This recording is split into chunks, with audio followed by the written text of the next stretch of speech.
বিজিবিকে অত্যন্ত পেশাগতভাবে তাদেরকে নির্বাচন সংক্রান্ত আইন শৃঙ্খলা কীভাবে মেনটেন করতে হবে এ ব্যাপারে যথেষ্ট পর্যাপ্ত প্রশিক্ষণ প্রদান করা হয়েছে। আমাদের কাজ হবে অত্যন্ত কম শক্তি ব্যবহার করে আমাদের স্থিতিশীল পরিস্থিতি সৃষ্টি করা, অত্যন্ত কম ফোর্স ব্যবহার করে।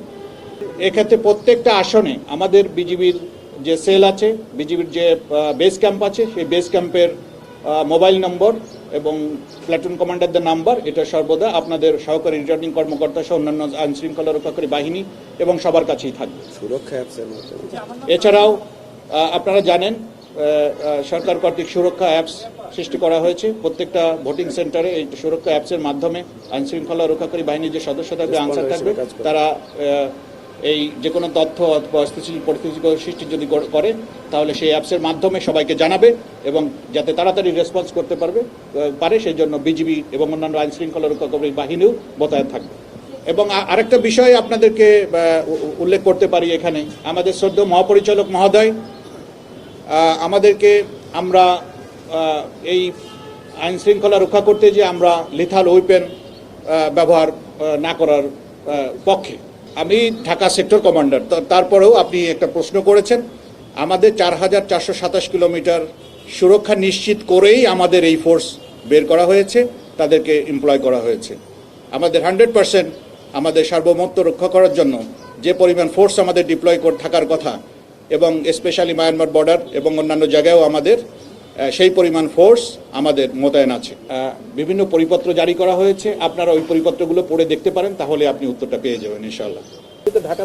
আমি ঢাকা সেক্টর কমান্ড আমি বলতে পারি। তারপরও আমার যে প্রত্যন্ত অঞ্চলগুলো আছে, ধরেন চর এলাকা, এগুলো অন্যান্য আইন শৃঙ্খলা রক্ষাকারী বাহিনীর সাথে একটা সমন্বয় হবে। এটা সহকারী রিটার্নিং কর্মকর্তা এবং রিটার্নিং কর্মকর্তা লেভেল করে যাতে কোনো এলাকা আনঅ্যাটেন্ডেড না থাকে তার জন্য ব্যবস্থা নেবে।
এবারেই প্রথম ডমিনেট স্কোয়াড ইউজ হচ্ছে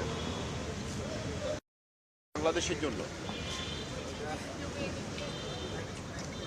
বিশেষ কিছু বুঝতে পারি। আর ওটার নাম